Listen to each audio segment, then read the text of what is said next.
Keluaran pasal 12 ayat yang ke-40. Keluaran pasal 12 ayat 40 dan 41.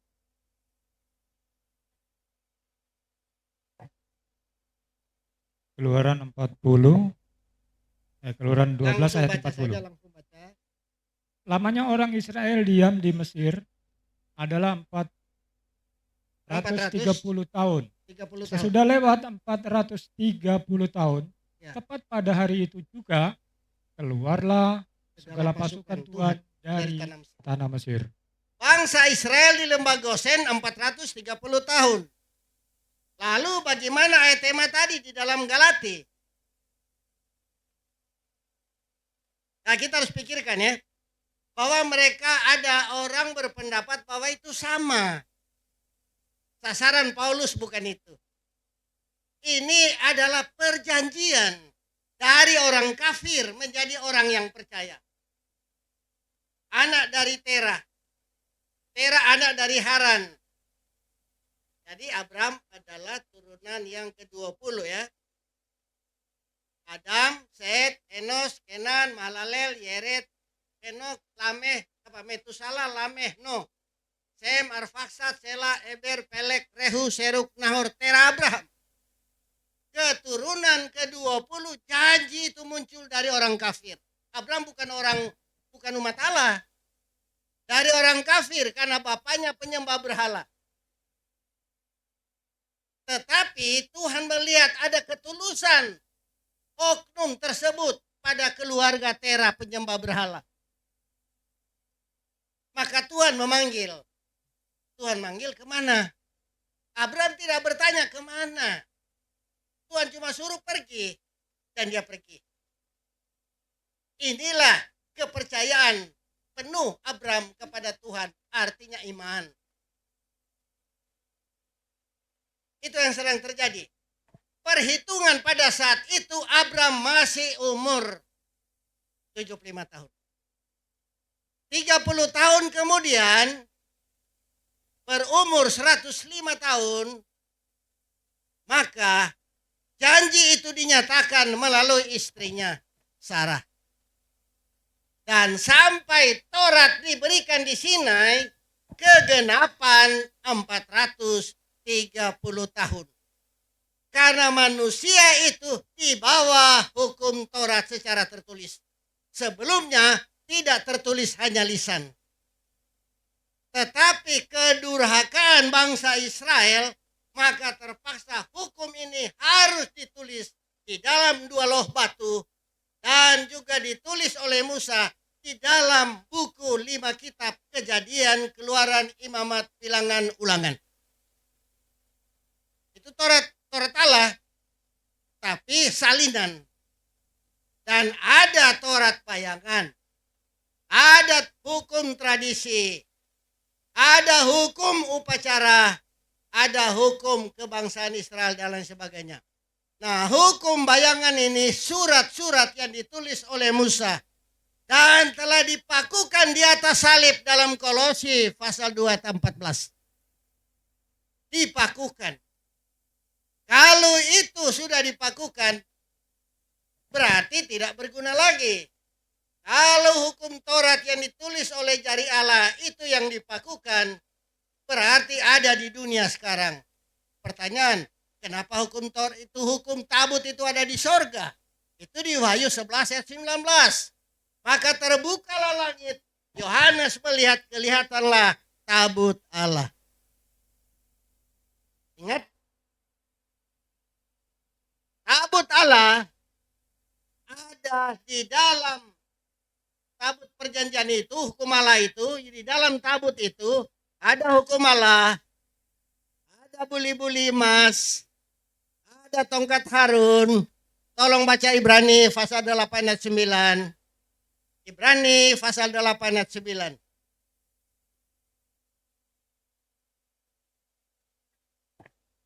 Bukan seperti perjanjian yang telah kuadakan dengan nenek moyang mereka pada waktu aku memegang tangan mereka untuk membawa. Ibrani 8 ayat 9. 9. Ya, terus Kami ulang dari awal.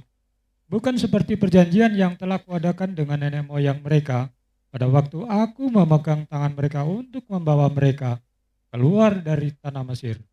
Sebab mereka tidak setia kepada perjanjianku dan aku menolak mereka. Ibrani 9 Demikian. ayat 4. Ya. Di situ terdapat mezbah pembakaran. Coba terus. Sekiranya ia di bumi ini, ia sama sekali tidak akan menjadi imam. Di situ. Ya, Ibrani Karena 9 ayat 4. ya, Ya, terus. Ayat 4.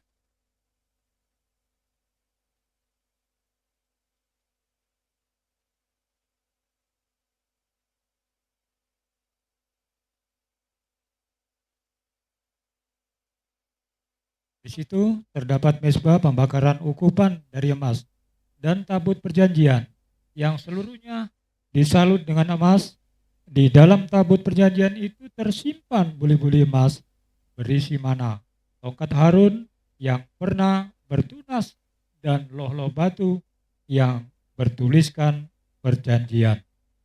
Jadi yang seluruhnya disalut dengan emas di dalam tabut perjanjian itu tersimpan buli-buli emas berisi mana, tongkat Harun yang pernah bertunas dan loh batu yang tertuliskan perjanjian. Itu dalam buku Ibrani. Itu setiap bangsa Israel mengadakan perjalanan hukum ini. Tabut. Di dalam tabut dipikul oleh bangsa Israel dari suku Lewi. Tetapi pada saat mana Ka'bah Musa sudah berakhir, maka Salomo mendirikan Ka'bah permanen. Pertanyaan, tabut ini kemana? Disimpan di Ka'bah Salomo pada saat pentabisan. 1 Raja-Raja 8 ayat 9, tolong bacakan. 1 Raja-Raja 8 ayat 9. Jadi ulangi, di dalam tabut dalam buku Ibrani ada buli-buli emas, tongkat Harun yang bertunas, dan tabut perjanjian. Di dalam buku Ibrani, pada saat loh batu ini atau tabut mau disimpan di bagian belakang Ka'bah Salomo, apa isinya? Dalam tabut itu ada apa-apa selain daripada kedua loh batu yang diletakkan Musa ke dalamnya di Gunung Horeb, yakni loh-loh batu bertuliskan perjanjian yang diadakan Tuhan dengan orang Israel pada waktu perjalanan mereka keluar dari tanah Mesir. Jadi kalau kita baca dalam perikop dalam ayat 1, dia ada tulis pengresmian Ka'bah Salomo. Dan katanya dalam 1 Raja-Raja 8 ayat 9, tidak ada apa-apa, hanya apa? Tabut, hanya kedua loh batu. Padahal pada saat zamannya Musa ada beberapa macam di dalam. Saudara, kita akan ikuti perjalanan di loh batu ini, hukum Allah. Pada zamannya Yosia, di mana bangsa Israel telah mendurhaka penuh kepada Tuhan, ini mereka mau dibinasakan. Loh batu itu tabut perjanjian Allah yang ditulis oleh jari Allah ada tersimpan di dalam Ka'bah. Catatan pena inspirasi, orang-orang yang suci mengambil kedua loh batu itu secara sembunyi-sembunyi dan mereka bawa di goa dengan tangisan. Disimpan di sana dan hilang selamanya. Itu kedua loh batu. Disimpan. Dan tidak ada yang tahu. Hanya Allah lewat ilham melalui Ellen G. White. Tetapi nanti diungkapkan di dalam buku Wahyu pasal 11. Wahyu pasal 11 ayat yang ke-19 atau ayat terakhir. Maka terbukalah bait suci Allah yang di sorga. Dan kelihatanlah tabut perjanjiannya di dalam bait suci itu. Dan terjadilah kilat dan guru dan gempa bumi dan hujan es lebat. Ada orang berkata, karena kita sebaya, Altin, ternyata kota itu tabut perjanjian Allah, itu hukum Allah ada di Afrika. Siapa bilang? Itu evangelis yang terkenal ada bilang, orang yang saksikan. Ada di Afrika kata. Kres, apakah benar kamu lihat, kamu dengar? Iya, dia bilang ke kita. Kita kira dia salah dengar atau dia badusta. Masa dia evangelis lagi? Evangelis terkenal kong dia badusta. Sekarang begini. Yang kita mau dengar mana? Evangelis yang dianggap orang benar atau Alkitab? Ya, istrinya terus sambut. Tantu Kres ya Alkitab. Oke, baca tolong. Wahyu 11 ayat 19. Tabut terbuka dan istrinya bilang, Kres, ternyata ada di Afrika. Ada di sorga. Jadi itulah sejarah tabut perjanjian. Nah, kalau itu tidak berlaku lagi, kenapa disimpan? Lalu apa maknanya orang di bumi? Kita sudah menerima goresan tulisan dari roh nubuat, dari roh suci, untuk menuliskan kedua loh batu di dalam hati kita. Dan sebentar pada saat kita selamat, kita akan melihat itu. Pada saat rombongan besar yang tidak terhitung banyaknya dalam Wahyu pasal 7, yang tidak terhitung banyaknya, itulah kebangkitan yang pertama. Di dalam pergolakan ambang pintu halaman 123, Adam mewakili rombongan tidak terhitung banyaknya. Tetapi sebelum kebangkitan pertama, ada kebangkitan istimewa. Ingat, ada 2 periode kebangkitan istimewa. Periode pertama pada saat Yesus bangkit dari kubur, dan ada kebangkitan istimewa di sana sebelum Yesus naik ke surga. Itu dilambangkan pada saat Ka'bah Musa, pada saat panen gandum segenggam dibawa kepada imam, dan imam menimang-nimang itu gandum itu, artinya melambangkan ada kebangkitan istimewa. Panen pertama. Menjadi saksi pertama bagi Allah. Waktu Yesus membawa mereka sekejap di surga. Panen pertama. Nah, panen kedua di antara kutu ke-6 dan kutu ke-7, ada kebangkitan istimewa. Kebangkitan bagi orang Advent. Advent artinya menunggu kedatangan Tuhan yang kedua kali. Maranatha halaman 281. Kenapa?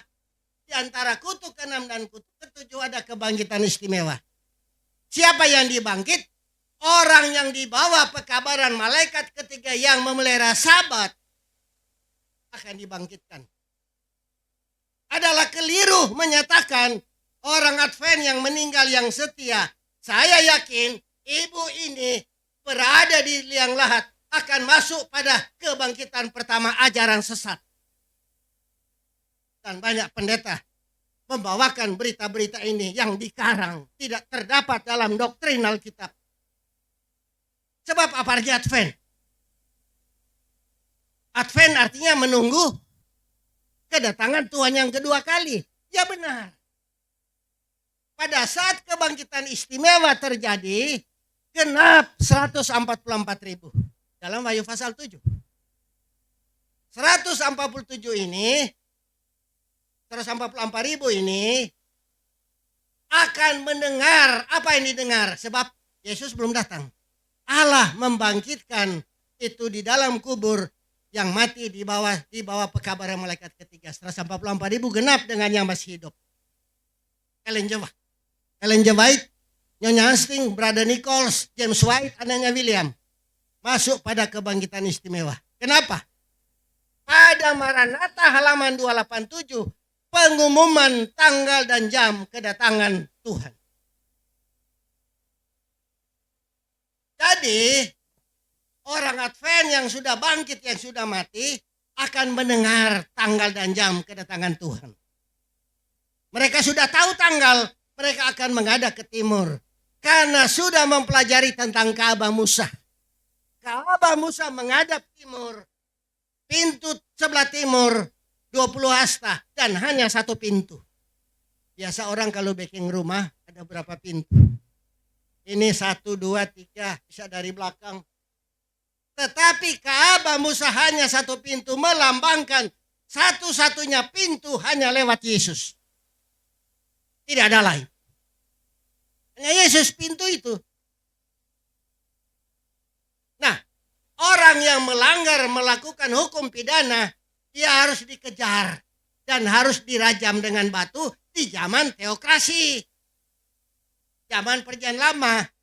Tetapi kalau dia kuat lari, dia lari ke sebelah timur, pegang tuh tanduk, maka untuk rencana pembunuhan sudah tidak boleh karena dia sudah aman.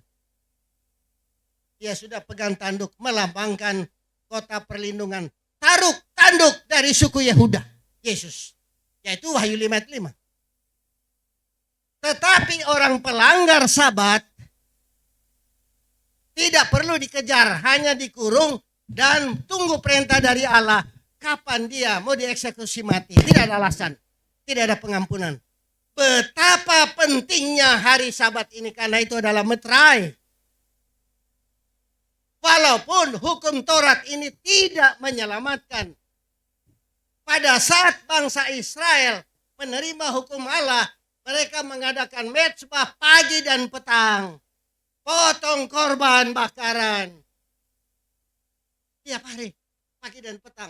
Belum pada bulan Tisri, Nisan, Iyar, Siwan, Ab, Abib, Elul, Tisri, bulan ke-7. Belum itu, belum termasuk. Betapa banyak dipakai oleh bangsa Israel. Dan itu harus karena syarat pengampunan dosa. Itu hukum bayangan. Jadi di bawah kutuk, di bawah dosa. Di bawah kutuk dosa. Yaitu di bawah Taurat. Tetapi zamannya Yesus disempurnakan, Matius 5:17. Jangan kamu sangkakan aku datang merombak hukum Taurat atau kitab nabi-nabi. Aku bukan datang merombak tetapi menggenapkan atau menyempurnakan. Itulah yang terjadi peristiwa 1888 di Minneapolis. General Conference mengambil sikap bahwa hanya diselamatkan oleh perbuatan, bukan oleh iman. Tuhan tidak mau itu. Dia utus 2 orang, A.T. Jones dan Wagoner, didukung oleh Ellen G. White, dan kedua ini dipecat. Ellen White dihukum ke Australia. Dihukum oleh General Conference karena menentang keyakinan mereka. Padahal Tuhan membawa pekabaran, serukanlah kuat-kuat, nyatakanlah kesalahan Israel dan dosa isi rumah Yakub dalam Yesaya 58 ayat 1. Serukanlah. Jadi itu yang terjadi.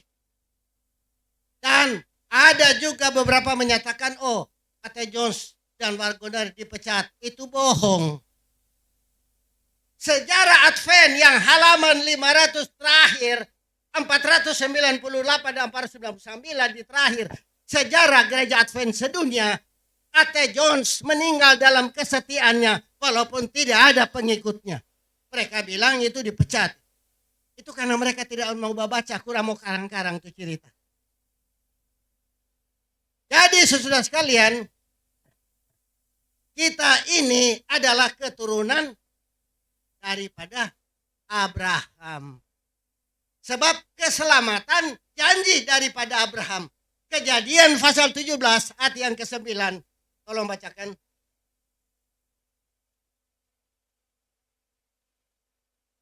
Kejadian 17 ayat 9.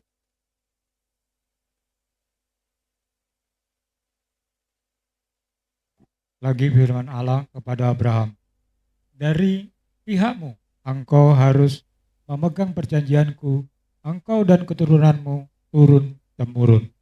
Engkau dan keturunanmu, bukan keturunan banyak.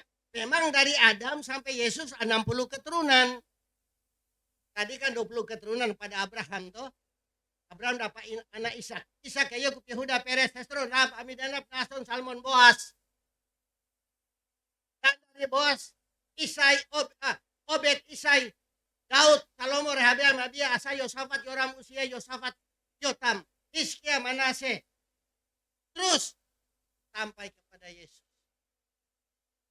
Tetapi bukan semua mereka itu. Yang keturunan ke-60, Eliakim, Matan, Yakub, Yusuf, Yesus. Dialah yang dimaksud perjanjian itu keturunan. Pada tahun 4004 dia lahir. Nah, betapa siksanya bangsa Israel di bawah hukum Taurat. Setelah 430 tahun di bawah hukum kutuk daripada Taurat itu. Karena di bawah kota Taurat itu dosa. Bayangkan, pagi dan petang adakan korban. Padahal diganti dengan penunggu malam dan penunggu pagi. Gampang-gampang saja. Cuma bagi orang Advent sekarang gampang-gampang susah. Padahal sebenarnya waktu bangun, waktu pagi ya Tuhanku. Penunggu pagi dan petang menggantikan korban bakaran waktu pagi dan korban bakaran waktu petang setiap hari. Sekarang saudara pilih yang mana? Bersyukur ada Yesus. Kita bukan di bawah kutuk Taurat lagi. Oke, kita pelajari di dalam Galati. Galati 3, mulai ya. Galati 3. Nanti saya bacakan supaya cepat. Ayat yang ke-10. Karena semua orang yang hidup dari pekerjaan hukum Taurat berada di bawah kutuk. Sebab ada tertulis, terkutuklah orang yang tidak setia melakukan segala sesuatu yang tertulis dalam kitab hukum Taurat. Terkutuk. Kita di bawah kutuk. Tapi kalau kita tidak pakai hukum Taurat, kita juga terkutuk. Oke? Kemudian dalam ayat 13, Kristus telah menebus kita dari kutuk hukum Taurat. Atau dosa dari hukum Taurat. Kita dapat tahu itu kutuk karena hukum Taurat. Ya. Karena dalam Roma 3:20, hukum itu hanya pengenalan dosa saja. Ayat 31, jikalau begitu, adakah kami membatalkan Taurat oleh sebab iman? Kali-kali tidak. Kami mendegungkan Taurat. Sebab Roma pasal 7 ayat 1 dan 12, hukum itu memerintah selama manusia hidup. Jadi, Kristus telah menebus kita dari kutuk hukum Taurat dengan jalan menjadi kutuk karena kita. Sebab ada tertulis, terkutuklah orang yang digantung pada kayu salib. Siapa yang digantung kayu salib? Yesus. Jadi kutuk dosa itu Yesus yang menanggungnya. Maka pada seketika di dalam Ibrani pasal 2 dikatakan Yesus lebih rendah daripada malaikat sedikit saja waktu. Jadi kutuk atau dosa di dalam hukum Taurat itu sudah ditanggung oleh Yesus. Begitu Yesus mati dan akhirnya tadinya Paulus mengeluh, celakalah aku ini, aku adalah manusia celaka. Tapi dengan adanya Yesus, bersyukurlah. Sekarang Yesus hanya tidak ada. Kita mau dengar siapa lagi? Yesus mengirim siapa? Penolong. Siapa itu penolong? Roh Suci. Nah itulah Roh Suci bekerja pada kita, mengetuk pintu hati kita. Kalau kita ingin selamat, di dalam Markus 16 ayat 16, barang siapa yang percaya, dia harus dibaptis, tapi tidak percaya dihukum. Masih pasal 3. Adapun dalam ayat 16, adapun kepada Abraham diucapkan segala janji itu, dan kepada keturunannya, tidak dikatakan kepada keturunan-keturunannya, seolah-olah dimaksud banyak orang, tetapi hanya satu orang, dan kepada keturunanmu, yaitu Kristus, yang keturunan 60. Keselamatan hanya dari keturunan Abraham. Atau keturunan Yehudi. Yehudi kan asal dari Abraham. Kenapa? Karena kota Yerusalem yang panjang, lebar, tinggi sama, artinya bentuk kubus.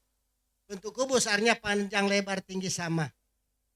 Panjang 12.000 setadi, lebar 12.000 setadi, tinggi 12.000 setadi. Dulu kerajaan Majapahit terdiri dari Indonesia, Singosari, Malaysia, dan Singapura. Itu kerajaan Majapahit dulu. Itu kecil, lebih besar dari kerajaan Majapahit itu kota Yerusalem. 12 pintu adalah nama ke-12 suku bangsa Israel, keturunan Yakub. Yakub pe papa Ishak, Ishak pe papa Abraham. Karena kepercayaan dari Abraham, maka dinobatkan keturunan daripada Abraham keselamatan. Lalu bagaimana kita? Kita tidak tahu kita keturunan siapa. Kalau mau pikir-pikir sejarah Minasa, keturunan Mongol dari Tiongkok. Nah itu Mongol itu turunan Mongol itu membuktikan postur tubuh dirembukan paling banyak. Postur tubuh, jangkung dan lain sebagainya. Dan dompet nama Telung, Koago, itu nama-nama Cina. Berarti kita bukan keturunan Abraham. Berarti kita nyendak berguna. Nyendak mau selamat. Apa ayat terakhir dari Galati 3:29? Apa dia tulis?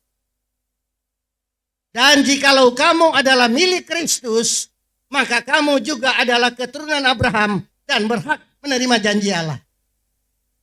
Jadi senang ya. Karena kita mengikuti siapa? Kristus. Kita tidak berbuat jahat lagi akibat dosa yang ditunjukkan oleh hukum Taurat itu.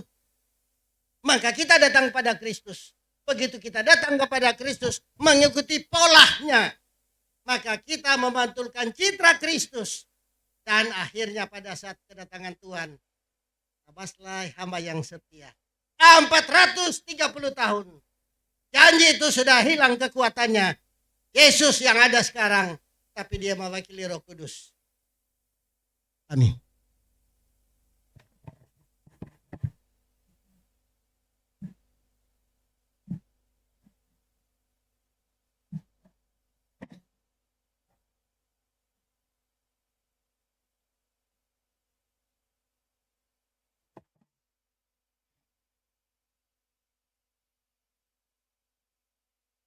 Puji Tuhan. Puji Tuhan. Terima kasih atas firman Tuhan yang begitu indah. Dan marilah saudaraku kita renungkan firman Tuhan yang mengenai janji bagi umat yang percaya di siang hari ini. Kiranya berkat-berkat kita di sepanjang hari Sabat yang masih setengah hari ini. Baiklah, kita akan undang bangkit berdiri, kita akan tutup dengan pujian tentang janji Allah, yaitu berkat yang tentu, 101.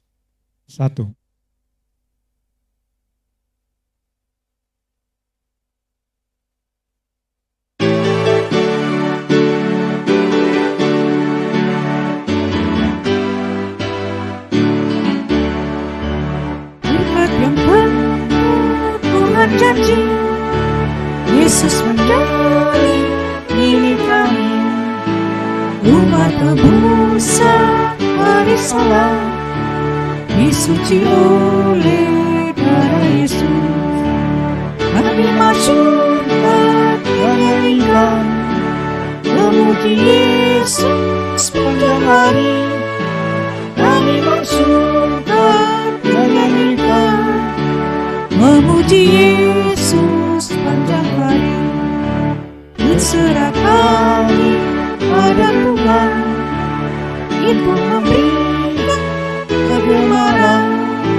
Turun malaikat pada kami, membawa rahmat serta kasih.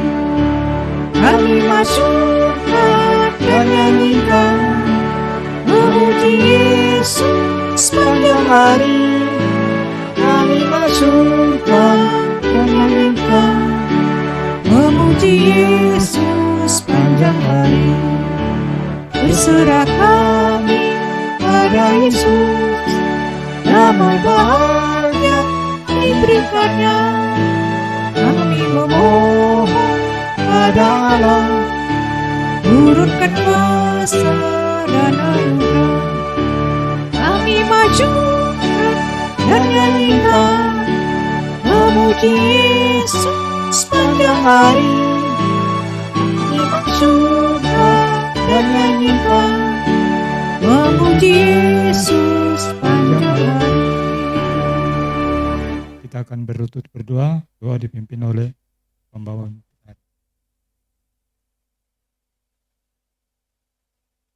Bapa di sorga, segala puji syukur kami panjatkan kepadamu. Oleh sebab kasih setiamu berlaku pada masing-masing kami. Kami telah disegarkan, diberikan makanan rohani bagi kami. Untuk mengerti bagaimana kasih Kristus. Di mana kami dulu di bawah kungkungan dosa hukum Taurat itu. Tetapi apabila kami berbuat dosa lagi, hukum itu tidak lepas mengungkung kami. Terikat kami bagaikan di penjara. Tapi oleh sebab kami datang kepadamu melalui pertobatan yang sungguh, maka kami terlepas dari kutuk dosa hukum Taurat itu. Bapa, terima kasih oleh sebab kasih setiamu, di mana Roh Suci selalu menuntun kepada kami. Kiranya berkat Sabat menjadi bagian kami yang hadir dan tidak sempat hadir oleh sebab halangan yang patut. Biarlah berkat yang sama menjadi bagian kami semua. Kami mendoakan yang kedua calon baptisan. Tuhan selalu menyertai mereka. Berikan pengertian yang sungguh dan penyerahan yang penuh. Agar mereka benar-benar siap menerima Kristus melalui baptisan. Terimalah kami sebagaimana ada ya Tuhan. Biarlah berkat Sabat menjadi bagian bagi masing-masing keluarga kami dari anak-anak sampai orang tua. Ampuni segala dosa kami yang begitu banyak. Kami sembahkan semua dalam nama Yesus Tuhan dan Juru Selamat kami. Amin.